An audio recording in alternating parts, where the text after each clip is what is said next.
Okay. This is for the record and for posterity. I am Eva Magay Insyong, the eldest of the 12 children of spouses Miguel and Carmen Magay. Um, uh, by tradition, being the eldest, my father designated me. My father designated me to take charge of the common properties. After all, he has already distributed the individual titles of all the other siblings. And so, uh, so that even if I go anytime, I can report to my parents, hmm, what that I have already performed the duty they assigned to me. Ah, si Papa, iniwan niya sa akin tatlong titles. Yung kanyang 3.3, yung 1.8 ni Junior, at saka yung 9,000 9,541 square meters. Yung less than a hectare, no, na lupa ni Mama near the highway. So, of the three, yung dalawa, subdivided na. Subdivided na yon. And thankfully, ginastusan ni Laloy. We have to acknowledge that. Uh, kaya, I believe that to complete the disposal of these common properties, the proper thing to do is for you to sign the subdivision plan. Hmm. Because that is the result of the referendum head count I did before deciding um, to subdivide. Hmm. Therefore, it was not solely my idea, nor the idea of, but the idea of the group at the time that I issued the referendum head count. Six in favor of selling, and five opted to retain. Mm. So, uh, I think what is left for us to do in order to move on, in order to move on, is to sign the subdivision plan. Uh, and let us not, I believe that we still trust one another, and we will know what to do, how to, the, how to be fair with everybody. Mm. And the tradition here is equal sharing of the common properties. Okay. So, what are my suggestions in order to move? My special request is for all the surviving siblings sign the subdivision plan, because that is required by law. Uh, uh, it must be approved by 100% of the children. of the heirs. So, huwag kayong mag-alaala na yan ay mawawala o mabawasan ang share ng bawat isa. Because it is specified in the title na yan ay pag-aari ng heirs of spouses Carmen Magay and um, Miguel Junior. Kasi at that time, patay na si Junior eh. Oo. Now, so yun ang aking suggestion na to complete the subdividing of the two common properties is for everyone to sign. So that is it. Now, with regards to the highway lot of Mama, we purposely left that out for subdividing because it is too small. It is only 9,541 square meters. If you divide that among the 11 surviving heirs, masyadong kakonti ang share. At yan, kung susundin ng requirement ng gobyerno, dapat iwan ng 20% for open spaces. Yung open spaces, ang ibig sabihin yan po middle road. Kasi hindi pwedeng walang daan doon sa mga nasa likod. Oh. Meron kang parking, tree planting sa kuwan. That is already mandated by government. So pag ginawa mo lahat yan, kakatiting na ang magiging share ng bawat isa. Kaya ang decision ko, hindi na i-subdivide yun, it should be sold whole, as a whole. Oh. Hindi na baling, hindi masyadong mahal. Basta, kung talagang gusto nating i-dispose, convert the land into cash, all right. Wag lang idadaan sa hokus-pokus. Dahil ayaw ni Papa, yan dishonesty. At saka, yung tax evasion. Ayaw ni Papa yung ganyang mga arrangement. So, yan ang decision. Yan ang aking suggestion. Yung sa highway lot ni Mama dahil medyo mataas ang presyo, yun, i-dispose, buo. So, yung tatlo, kung iisipin mo ngayon, hindi na problema yun. Kung yung dalawa, na-subdivide na, that is done with. At kung gusto naman lang yun ng madaling kaso ko, mabili ng madali, di ipagbili ninyo ng mas mababang presyo. Pero, i-specify natin na yung ahente na magbebenta, wag niyang ibabawas yung pambayad sa gobyerno. I want the Magay family to pay directly, for the record, to pay directly to the BIR. Dahil ayaw ko ng mga hokus-pokus sa kuwan. It is time we stop this thing. So yan, that explains already how to dispose the three common properties. Bahala na tayo. Ako, at my age,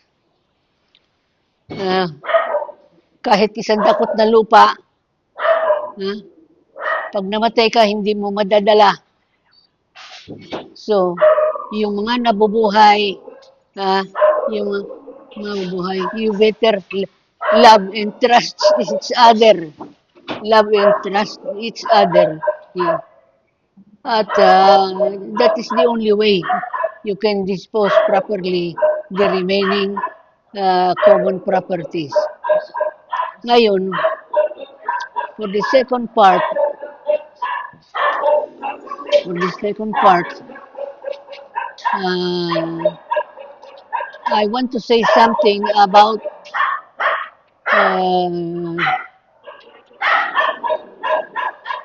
I want to say something about dentists.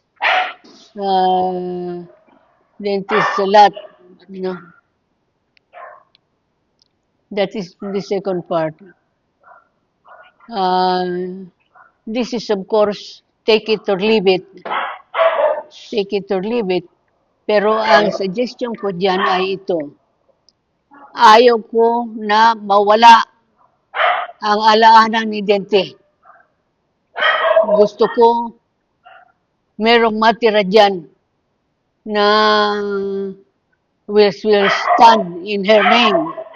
Stand in her name. Kaya ang proposal ko dyan, maghiwalay muna ng 2,000 square meters.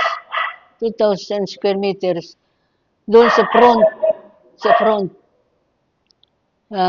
kung saan yung kanyang gustong building itayo.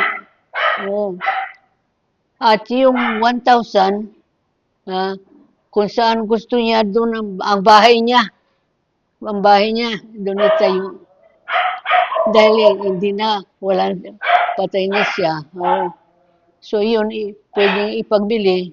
At yung proceeds doon sa pinagbilihan ng 1,000, yun ang gamitin pampagawa ng building doon sa front. No, nasa pangalan niya yan. Maaring dentist place, gano'n, maaaring RPM, ibig sabihin, Redenta P. Magay building. RPM building. Bahala na kayo doon. Pero yun ang ayaw kong basta malilimutan na lang ang alaala ng kapatid natin na bilang ang kasunod ko, alam ko ang serbisyong nagawa niya sa pamilya. Magkasama kami halos. Magkasama kami na kasama ng mga magulang natin na katulong ng ating mga magulang para lahat makapag-aral. Lahat ay malagay sa tamang kalalagayan. Yan. So, yun ang sa akin. Yung matitira ng 2,000 ni Dente, yun ang paghati-hatian ng mga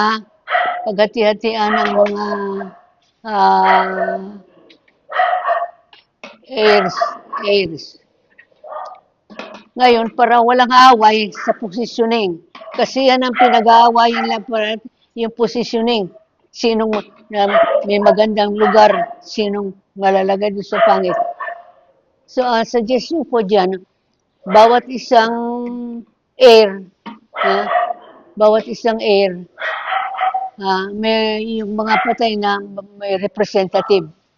So all the heirs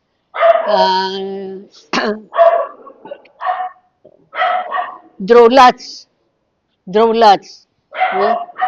Hindi, kung ayaw mo yung posisyon mo, mag-swap ka.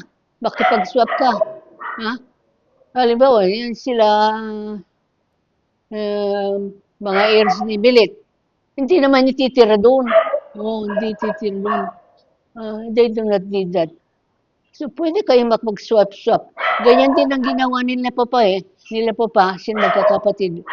Nung mag-subdivide sila ng mga Magay properties doon sa Puerto Princesa, nag-swap din sila. Walang problema. Walang problema. Oo. So, yun ang gawin natin. Na, let us trust one another para makumpleto na, mabura na yung mga nakaraan um, mga masasakit na pangyayari. Ha? Para mabura na yung lahat na yan, ma-dispose yung property properly. And then, I can go. I can go peacefully and report to Papa and Mama. Oh, mission accomplished. Ha? Di ba? O, yan. So, kayo nang bahala. Yung mga nanay, yung mga dapat gawin ng mga bagay, kayo na lahat ang nakakaalam niyan. As long as you love and trust one another, there will be no problem. I will guarantee you that. So, Ano po ang status? thank you for listening. Kung Ano po ang status nung 3.3 na lupa ng papa nyo?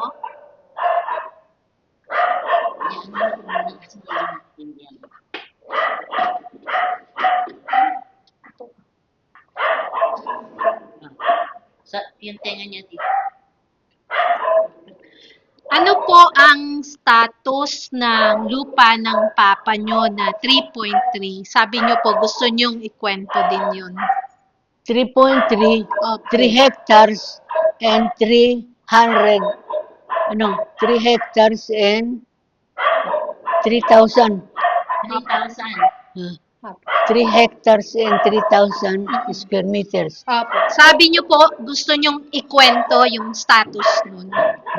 Yun. 3.3 hectares. Okay? Oh. Yung kay Papa,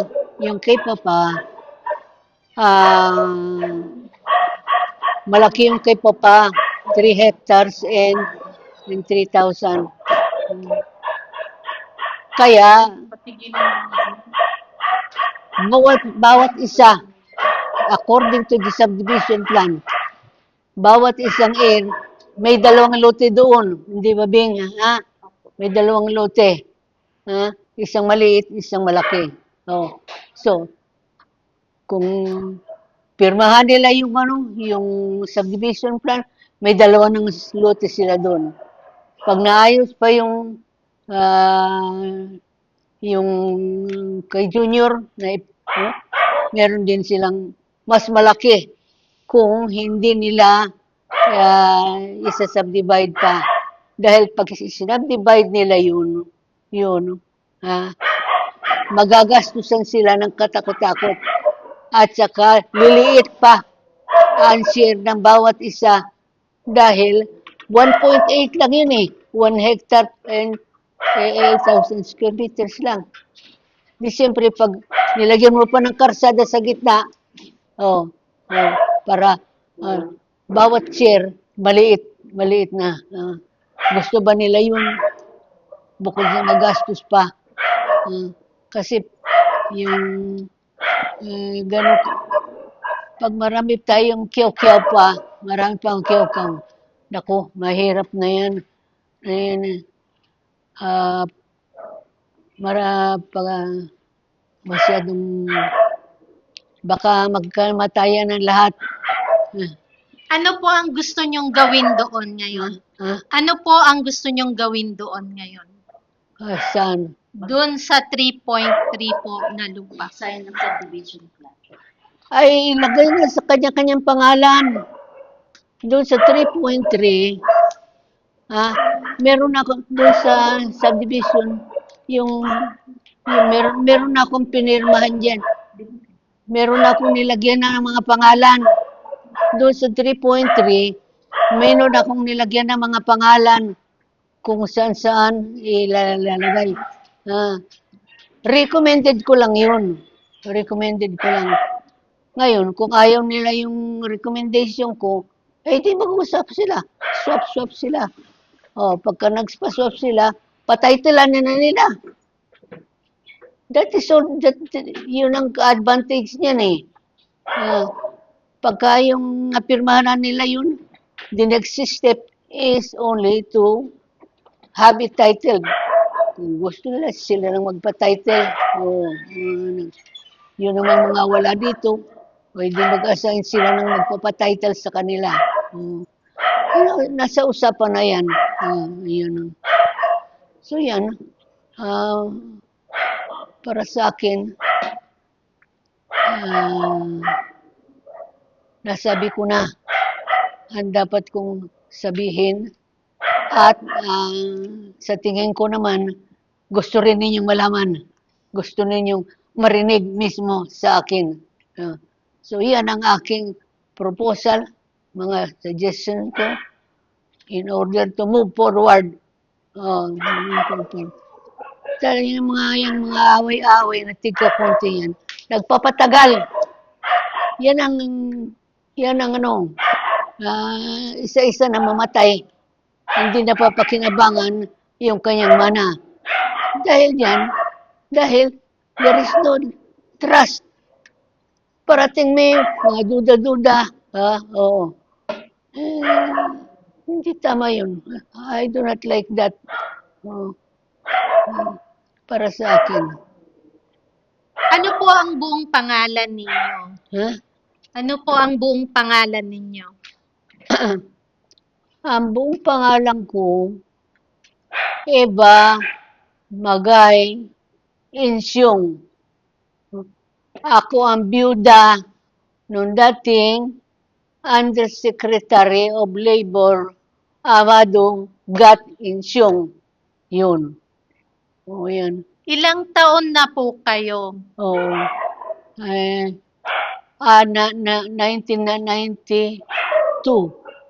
1992 na ako ngayon at nagkataon na ito'y birthday ko. So marahil you can take this as my birthday message. As my birthday message. Anong petsa po ngayon? June 8, 1933 ako pinanganak. Yun. At ang naging profesyon ko, naging teacher ako. At bago ako naging teacher, mga sari-saring trabaho rin ang pinasukan ko. Naging editor ako ng Voice Word ng Boy Scout of the Philippines noong 10th World Jamboree. Tatlong taon yata ako sa Boy Scouts na public relations. Ang trabaho ko, mag-edit ng Voice World magazine. Yung monthly magazine ng Boy Scouts of the Philippines. Kaya yan, meron akong mga nagagaling ng mga sulat, mga contributions galing sa iba-ibang probinsya. Pati doon sa mga Muslim areas, meron akong natatanggap. Yan ang naging trabaho ko. Pero,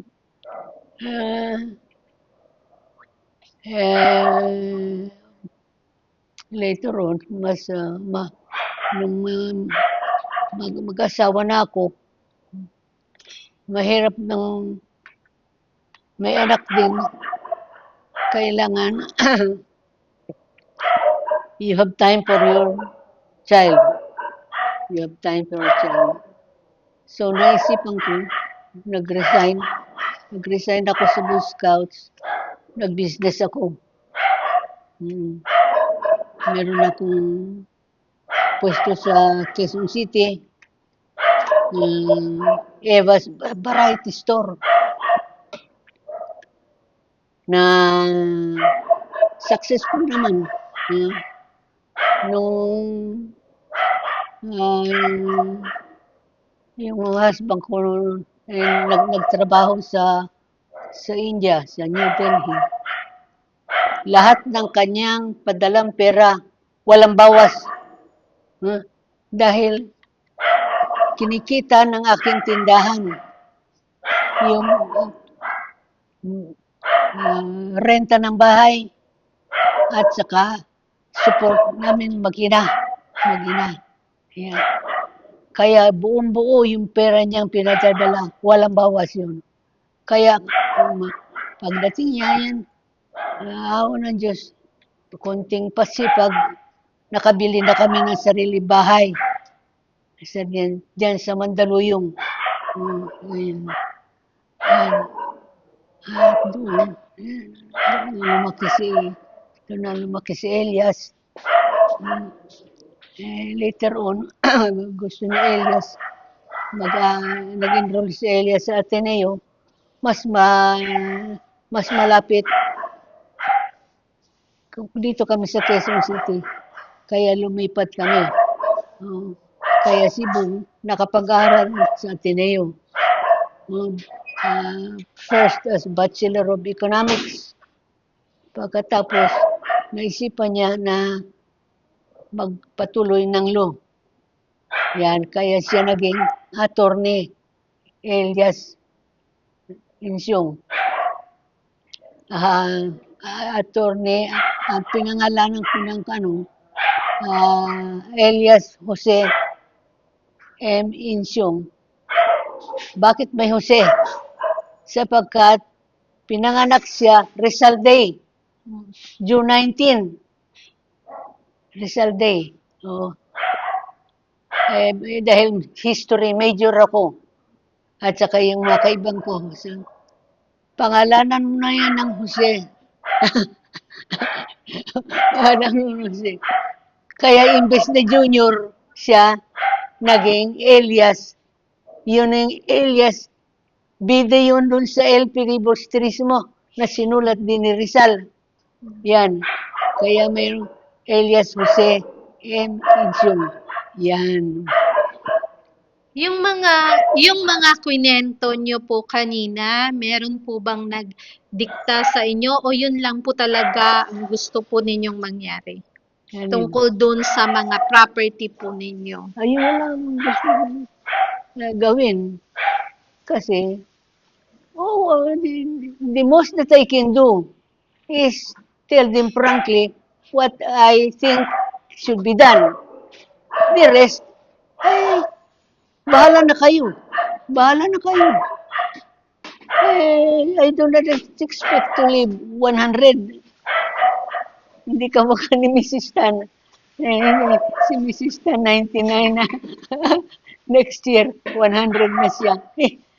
Kaya yung grupo ng mga kaibigan ko na yan, yung tatlo na yan, may contest kami ng pabataan.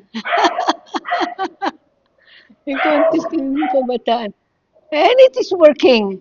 Kita mo, walang below 85 doon. Doon sa tatlo na yun. Walang below 85. Lahat yun, 19. Hanggang ako, 19 na rin ako. At saka si Mrs. Tan, 99.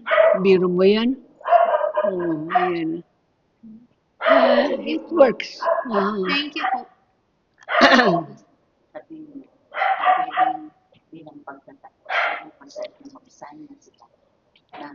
Kaya yan. Yan ang maiiwan kong message. Ano pong gagawin doon sa subdivision plan? Ha? Ano po ang proposal nyo doon sa subdivision plan? Subdivision ng Yung ano pong gagawin doon sa ano po ang gusto nyong gawin ng mga kapatid nyo doon sa subdivision plan ng lupa po ng magulang ninyo? May kasulatan na po ba ito? bahala na sila. Basta na yung mga shares nila, mapatitlean nila sa pangalan nila. Di bahala sila. They want to sell, they sell. At the price they want. They want to retain for sentimental reasons, okay rin.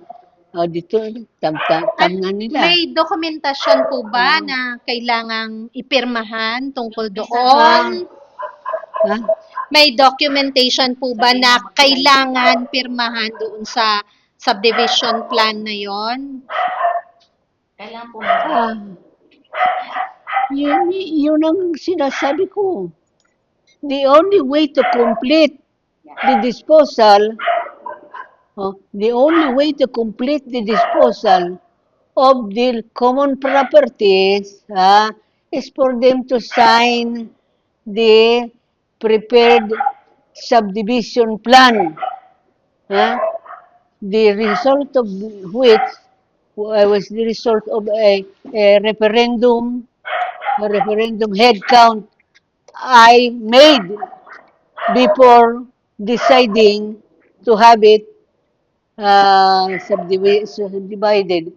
Walang choice eh. Hindi magkasundo. It is not a joke to be ipanganay of 12 people. It is not a joke. Pare-parehong marunong. Pare-parehong magagaling. Oh, oh. It is not a joke. Kaya nag-referendum head count ako. Yun ang resulta. 6 gustong magbenta. 5 gustong mag-retain. Pero Kaya nailagay yan. na division na subdivide na po 'yon, kailangan na lang nilang mag-sign, ganun po ba 'yon? Yes. If they sign the subdivision plan, based on the meron akong mga inassign na mga lugar. Yung na mga nag-retain doon sa bandang harap. At yung sellers, dahil karamihan naman ng sellers talagang noon gusto lang nila ibenta. O I group them into yung 1 hectare doon. Nasa likod. Pero ngayon, kung iniisip nila na babaguhin pa yung subdivision plan, bahala na silang gumastos at mababawasan yung area ng bawat share dahil required ka maglagay ng karsada sa gitna. Yan. Salamat po. Salamat po. Last words. So, salamat sa pakikinig ninyo. At least, before I go on my final journey, at sumunod na ako kay Dente. Alam mo, ang assumption ko noon, mauuna ako kay Dente. Kaya nangyari, nauna si Dente. Kaya, salamat naman sa pagkakataon na ito. Kay Melba, kay Fabi, na nakunan ako ng video on my birthday. So, sabihin ko na lang, maraming salamat sa inyo. At consider this as my birthday message. Thank you very much.